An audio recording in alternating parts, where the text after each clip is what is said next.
Assalamualaikum warahmatullahi wabarakatuh. Bismillahirrahmanirrahim. Qalu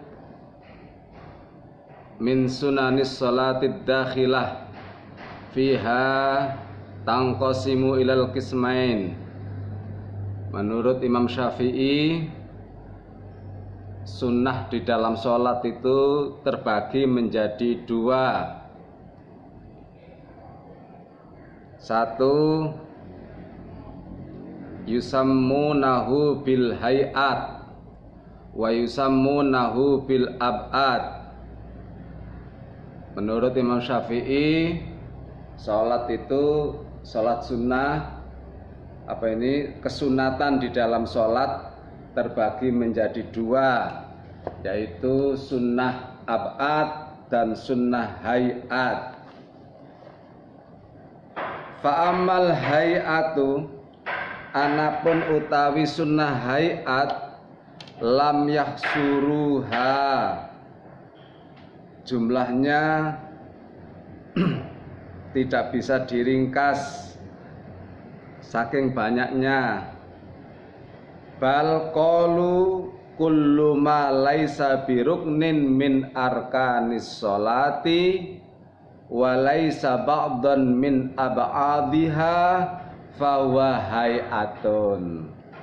Menurut Imam Syafi'i, walaupun sholat sunnah-sunnah dalam sholat itu banyak, tetapi kita bisa membuat suatu kesimpulan, kullu ma laisa biruknin min arkanis sholat, amalan gerakan yang tidak termasuk rukunnya sholat.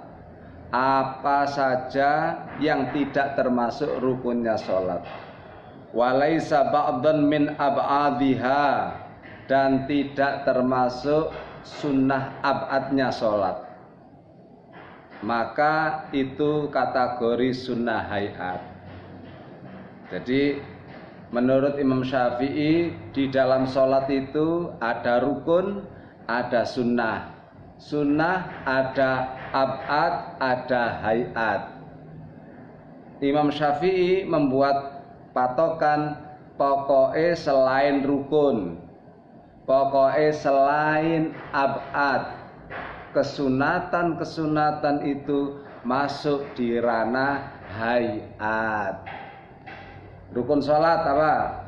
Berdiri, niat, Fatihah, dan seterusnya.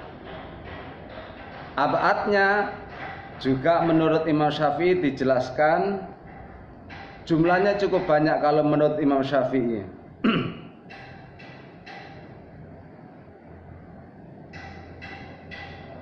Fasunnatul lati min ab'adhi sholati idza tarakta amdan fa innama tajiru bisujudis sahwi. Kalau sunnah ab'ad, bila kita tinggal, konsekuensinya kita dianjurkan untuk sujud sahwi. Lah kalau hayat, ya tidak begitu. Kalau sudah lupa ya sudah, cuman yang nilainya turun gitu aja. Ibarat barang itu nilai jualnya agak turun karena hayatnya tidak dikerjakan atau dikerjakan tapi tidak lengkap. Tetapi kalau kesunatan ab'ad, maka harus sebaiknya ditutup, ditebus atau kompensasinya lah begitu dengan sujud sahwi.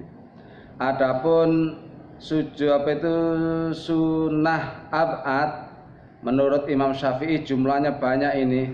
Al-kunutu fi i'tidali raqatil akhirati minas subhi, yaitu kunut kunut di rakaat kedua setelah i'tidal. Setelah ruku itu i'tidal dilanjutkan dengan kunut. Dan kunut wa min witrin nisfutsani min Ramadan, pada separuh yang kedua di bulan suci Ramadan, di witir terakhir di 15 kedua di bulan suci Ramadan. Termasuk wa amal kunutu indan nazilah. Adapun kunut nazilah tidak terbatas kapan saja dilaksanakan. Dilanjutkan, kesunatan lagi sunnah apa ini? Sunnah ab'ad al-qiyamulaha, berdirinya kunut, ya kan? Kunutnya sunnah ab'ad, berdirinya ya sunnah. Assalamu ala nabiyyi sallallahu alaihi wasallam ba'daha, membaca salam setelah kunut. Wa sallallahu ala sayyidina Muhammad itu termasuk qiyamul lahu, berdiri ketika membaca sholawat kepada Nabi. As-sholatu ala ali, ala alihi wa sahbihi, keluarganya. Al-qiyamul laha, termasuk berdirinya. As-sholatu ala sahabi, al-qiyamul laha. As-salamu ala nabi fitta niyati warubaiyah, membaca tasyahud awal di rokaat ketiga dan rokaat keempat. Saya bacakan. Al-julusulahu, duduknya tahiyat awal. As-sholatu ala nabiyyi sallallahu alaihi wasallam, membaca sholawat ketika tahiyat awal. Dan al-julusulaha, duduknya tahiyat awal. As-sholatu ala ali, sholawat terhadap keluarganya Kanjeng Nabi. Ba'da tasyahudil akhiri, setelah tasyahud akhir. Wal julusulahu, dan duduknya di saat kita membaca sholawat kepada keluarganya Nabi. Ini semuanya adalah sunnah ab'ad. Jadi kalau yang populer itu kan sedikit, tahiyat awal, terus apa lagi? Kunut subuh. Tetapi kalau menurut kitabnya ini, pendapat Imam Syafi'i, jumlahnya banyak. Tidak hanya itu, tetapi sebetulnya garis besarnya itu, tapi dirinci.